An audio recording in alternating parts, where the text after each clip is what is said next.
Shalom Bapak Ibu yang dikasihi Tuhan. Puji Tuhan, hari ini kita kembali bersama-sama di dalam renungan singkat. Hari ini kita akan membahas bersama-sama yaitu tentang perubahan. Bapak Ibu yang dikasihi Tuhan, semasa COVID ini, pandemi COVID ini, ada banyak perubahan yang terjadi. Mulai dari yang dulunya tidak terbiasa pakai masker, sekarang kita pakai masker. Dan umumnya tidak semua orang bisa menerima perubahan itu. Apalagi sekarang dalam new normal, ada banyak perubahan yang terjadi. Di dalam kenormalan yang baru, perubahan itu banyak sekali. Kalau kita melihat seperti di mall, ada banyak sekali aturan-aturan yang diberlakukan supaya virus COVID-19 ini tidak semakin tersebar di mana-mana. Nah, saudara yang kasih Tuhan, ketika kita menjadi orang Kristen juga, hidup kita dituntut berubah 180 derajat. Nah, saudara yang kasih Tuhan, hari ini kita belajar bersama-sama tentang kehidupan Paulus. Kalau kita ingat Bapak Ibu, kehidupan Paulus ini dulu pada waktu namanya Saulus, dia orang yang sangat benci kepada orang-orang Kristen. Bahkan dia membunuh orang Kristen. Tetapi kalau kita lihat kisahnya, pada waktu dia dalam perjalanan menuju ke Damsyik untuk membunuh orang-orang Kristen di sana. Tapi apa yang terjadi? Di tengah perjalanan dia bertemu dengan Tuhan Yesus Kristus secara pribadi yang membuat dia buta, dan pada akhirnya dia menjadi percaya kepada Tuhan Yesus. Nah, kita lihat Bapak Ibu bagaimana perubahan hidupnya. Yang dulu menjadi pembenci orang Kristen, bahkan membunuh orang Kristen, sekarang berubah 180 derajat menjadi seorang misionaris. Dan sampai hari ini kita banyak sekali menikmati dan membaca firman Tuhan daripada tulisan-tulisan Paulus. Satu ayat firman Tuhan yang ingin saya bacakan hari ini yaitu Roma 12 ayat 2. Janganlah kamu menjadi serupa dengan dunia ini, tetapi berubahlah oleh pembaharuan budimu, sehingga kamu dapat membedakan manakah kehendak Allah, apa yang baik, yang berkenan kepada Allah, dan yang sempurna. Bapak Ibu dikasihi Tuhan, di sini kita belajar tentang apa sih standar perubahan yang diberikan oleh Tuhan kepada kita. Di sini yang pertama adalah perubahan akal budi. Tetapi berubahlah oleh pembaharuan budimu. Maksudnya apa Bapak Ibu? Bagaimana caranya kita bisa melakukan pembaharuan budi? Saudara-saudara yang kasih Tuhan, ketika kita menjadi orang yang percaya kepada Tuhan Yesus, ada satu tuntutan yang harus kita lakukan, yaitu berubah dari kehidupan kita yang lama. Sekarang kita menuju kepada kehidupan yang baru, new life, new normal. Kita masuk dalam kehidupan yang baru, dan kita dituntut untuk meninggalkan segala kehidupan yang lama, dan kita masuk di dalam kehidupan yang baru. Dan itu membutuhkan perubahan yang terjadi. Dari yang dulu kita terbiasa melakukan hal-hal yang lama, entah itu suka menggosip, entah itu suka memfitnah, suka mencuri, dan sebagainya. Sekarang kita masuk dalam kehidupan yang baru, dan kita harus berubah 180 derajat. Dan Paulus mengatakan, berubahlah oleh pembaharuan budimu. Pembaharuan budi yang bagaimana? Saudara-saudara yang kasih Tuhan, bagaimana kita cara mengubah pola pikir kita yang dulu ke pola pikir kita yang sekarang, yang harus berubah? Tidak lain adalah kita harus sering membaca firman Tuhan. Di dalam firman Tuhan ada banyak hal yang menjelaskan kepada kita apa yang harus kita lakukan dan apa yang tidak boleh kita lakukan. Tetapi seringkali kita menganggap remeh renungan pagi, seringkali kita menganggap remeh membaca firman Tuhan. Ya sudahlah, saya baca Alkitab pas hari Minggu saja. Bagaimana kita bisa mengetahui? Bagaimana kita bisa memperbaharui akal pikiran kita. Bagaimana kita bisa tahu isi hati Tuhan kalau kita tidak pernah membaca firman? Di sini dilanjutkan oleh Paulus, sehingga kamu dapat membedakan mana kehendak Allah, apa yang baik, yang berkenan kepada Allah, dan yang sempurna.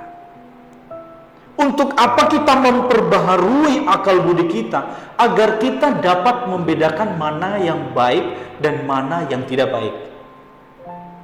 Selain daripada perubahan dalam diri kita juga menghadapi yang dunia saat ini yang semakin hari semakin terus berubah.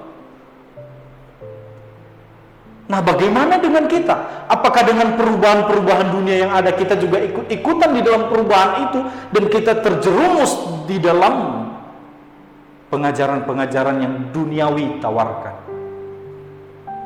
Justru di dalam perubahan-perubahan di sekitar kita, perubahan-perubahan dunia yang ada, Paulus di sini menekankan kepada kita bahwa kita harus memperbaharui akal budi kita sehingga kita bisa membedakan mana yang baik, yang berkenan kepada Allah, dan yang tidak berkenan kepada Allah. Bapak Ibu dikasihi Tuhan, kalau tadi yang pertama kita harus memperbaharui akal budi, maka yang kedua kita harus menolak standar dunia. Kalau dunia mengharuskan kita harus memiliki popularitas, harus bersaing kepada orang lain secara tidak sehat, ada banyak yang dunia tawarkan. Ada banyak standar-standar dunia. Kalau kita tidak kaya, kita tidak bisa diterima di dalam komunitas-komunitas tertentu. Itulah standar-standar duniawi yang dunia tawarkan. Tetapi kita harus memiliki standar yang diberikan oleh Tuhan kepada kita, yaitu kita harus bisa membedakan yang berkenan kepada Allah dan yang tidak berkenan kepada Allah. Saudara-saudara yang dikasihi Tuhan, yang ketiga adalah perubahan akal budi ini juga diikut sertakan dengan perubahan perilaku. Jangan seperti orang Farisi yang mengenal dan hafal hukum Taurat, hafal firman Tuhan, tetapi perilaku mereka tidak sesuai dengan apa yang mereka pahami. Seharusnya ini menjadi satu paket, tidak bisa dipisahkan antara apa yang kita pahami dengan apa yang kita lakukan. Harusnya itu sinkron, harusnya sama. Itulah yang disebut sebagai pembaharuan. Terjadi pembaharuan dalam kehidupan kita. Nah, saudara yang dikasihi Tuhan, satu pertanyaan penting bagi kita. Sejak kita menjadi orang Kristen, perubahan apa yang sudah terjadi dalam kehidupan kita? Ini harus menjadi pertanyaan yang harus kita bisa jawab. Coba kita ingat, apa kebiasaan kita dulu yang tidak sesuai dengan kehendak Tuhan? Masihkah ada itu sampai sekarang? Masihkah kita pertahankan itu sampai sekarang? Kalau masih, Bapak Ibu, berarti kita harus mengubahnya. Karena menjadi orang Kristen, tuntutannya adalah harus mengalami perubahan. Itulah mengapa Paulus mengatakan, kerjakanlah keselamatanmu. Keselamatan yang Tuhan sudah berikan bagi kita. Kita menjadi anak Tuhan. Tetapi itu semata-mata tidak juga membuat kita hanya tinggal diam, berdiam diri dan melakukan hal-hal yang sesuai dengan keinginan kita sendiri. Kita dituntut untuk mengalami perubahan hidup. Kita dituntut untuk menjadi orang Kristen yang tidak hanya sekedar disebut orang Kristen rajin ke gereja dan sebagainya. Kita dituntut untuk mengalami perubahan. Nah, saudara yang dikasihi Tuhan, di dalam kita menghadapi perubahan-perubahan yang terjadi di sekitar kita saat ini, mari kita terus berpegang teguh kepada Tuhan. Seperti firman Tuhan, berubahlah oleh pembaharuan budimu, sehingga engkau bisa membedakan yang berkenan kepada Allah dan yang tidak berkenan kepada Allah.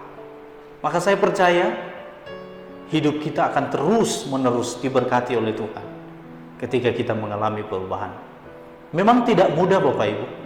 Sesuatu yang sudah berada di dalam zona nyaman dan dituntut untuk harus berubah, itu tidak mudah. Tetapi mau tidak mau kita harus lakukan dalam kehidupan kita. Karena Tuhan mengajarkan kepada kita berubah oleh pembaharuan budi. Nah, saudara-saudara yang kasih Tuhan, saya percaya di antara Bapak Ibu yang dulunya tidak tahu firman Tuhan, tidak mengenal firman Tuhan, tetapi sekarang ada banyak dari Bapak Ibu yang mengetahui banyak tentang apa yang dikatakan oleh Tuhan melalui firman-Nya. Bahkan mungkin Bapak Ibu banyak tahu tentang doktrin-doktrin Alkitab. Itulah perubahan.